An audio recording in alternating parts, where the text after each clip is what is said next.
Em nome do Pai, do Filho e do Espírito Santo. Amém. Bom dia. Do Evangelho segundo São Mateus. Naquele tempo, Jesus disse aos discípulos: Em verdade vos digo, dificilmente um rico entrará no reino dos céus. E digo ainda, é mais fácil um camelo entrar pelo buraco de uma agulha do que um rico entrar no reino de Deus.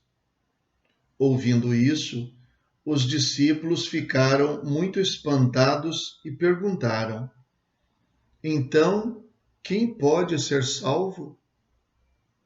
Jesus olhou para eles e disse: Para os homens, isso é impossível, mas para Deus tudo é possível. Pedro tomou a palavra e disse a Jesus: Vê, nós deixamos tudo e te seguimos. O que haveremos de receber?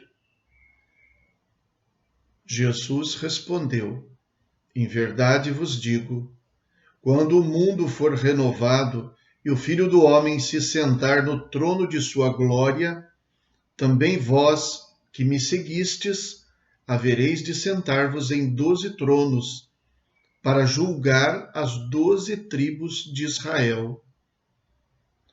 E todo aquele que tiver deixado casas, irmãos, irmãs, pai, mãe, filhos, campos, por causa do meu nome, receberá 100 vezes mais e terá como herança a vida eterna.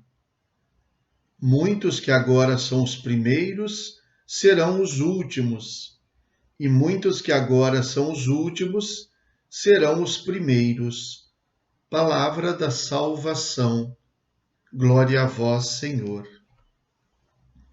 A exemplo do que já tinha acontecido no Evangelho de São Mateus mesmo, neste mesmo capítulo 19, quando perguntaram a Jesus sobre despedir a mulher, dando certidão de divórcio, e então causou ali um certo debate, Jesus com os fariseus e depois com os discípulos, sobre a dificuldade disso, quando então Jesus vai dizer no final, quem puder entender, entenda, e responde aos discípulos sobre a dificuldade para falar daqueles que não se casam.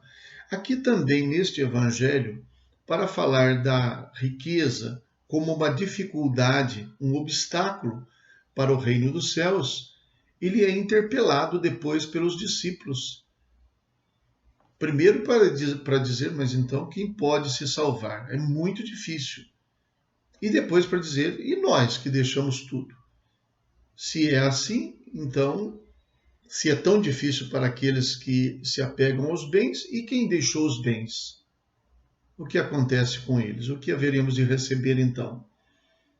A semelhança disso, Jesus vai falar de mistério. Para os homens não é possível nem entender a questão do divórcio, a questão do desapego das riquezas. Mas para Deus é possível.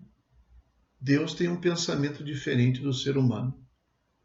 Por que será que os discípulos acham tão difícil pensar em alguém entrar no reino dos céus quando Jesus diz que é muito difícil entrar no reino dos céus sendo rico?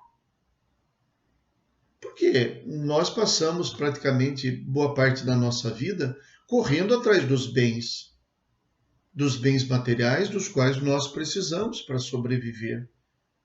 Nós passamos a vida não fazendo planos para o céu, sobre como vai ser depois, mas fazemos a vida pensando sobre como é o agora, ou pelo menos o futuro mais imediato, o futuro dos filhos, a melhora na nossa vida, um emprego melhor, um salário melhor.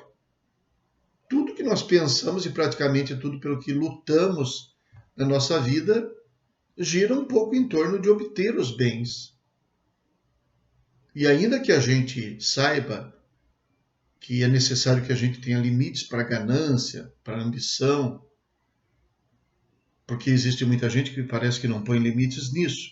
e acaba endeusando o dinheiro e os bens materiais e deixando de lado a própria vida. Apesar disso, nós não conseguimos fugir da realidade de que é necessário ter uma certa ambição, desejar melhorar de vida. Para ser muito honesto e muito sincero, até mesmo nas coisas da igreja, nós construímos uma comunidade, o que nós pensamos? Em que a comunidade não tenha nada, não tenha recurso? Não, queremos construir um centro pastoral, uma igreja melhor, queremos reformar, queremos melhorar a condição dessa comunidade. Mesmo que a gente não tenha ambições desmedidas, existe na nossa vida, como que naturalmente, esta tendência para melhorar, para obter bens. E isso aqui seria, desse ponto de vista dos discípulos, seria impossível dizer que para servir a Deus todo mundo tem que se desfazer de tudo, sem ambição nenhuma, sem fazer nada, sem melhorar, sem estudar, sem comprar, sem vender, sem guardar nada. Mas Jesus, é claro, que esclarece que para os homens isso é impossível, o que significa que se nós olharmos só para a nossa limitação, só para a nossa capacidade, parece que tudo que nós queremos na vida é sobreviver ou viver melhor. Até aqueles que falam muito em divisões de bens e tudo mais, têm seus momentos. Todo mundo precisa cuidar da sua vida, quem tem filhos precisa pensar nas condições para a vida desse filho, por exemplo, e tudo mais. A questão está, nós somos, de uma certa maneira, colocados no mundo do qual nós necessitamos, nós nos esforçamos para obter bens que são úteis e necessários para a nossa vida, mas o que deve prevalecer na nossa meta de vida não deve ser isso. O que deve prevalecer deve ser a nossa consciência de que Deus é maior do que tudo. De que todos os bens que nós temos, na realidade, nós apenas os temos porque Deus providencia. Nós temos de ter um olhar para a providência, para saber que o que nos sustenta e nos mantém na vida não é o nosso trabalho, nem a nossa inteligência, nem o que a gente arrecadou, mas o que nos mantém nesta vida é pura e simplesmente a vontade de Deus, que deseja que continuemos vivendo. Se faltar a vontade de Deus, ninguém subsiste. É um salmo bonito que diz isso. É vão trabalhar, é vão madrugar, de nada serve madrugar se Deus não constrói a casa. Em vão trabalham os construtores se Deus não constrói a casa. É inútil trabalhar pelo alimento que Deus dá aos seus amados enquanto dormem. Por mais que a gente pense que o protagonismo da nossa vida esteja nas nossas mãos, o protagonismo da nossa existência não está nas nossas mãos. E aqui está então a inutilidade de amarrar o nosso barco no porto dos bens materiais e das riquezas. Mas, infelizmente, os bens materiais nos levam de uma tal maneira a uma sensação de segurança que a gente passa a pensar que quanto mais tiver, mais seguro estaremos.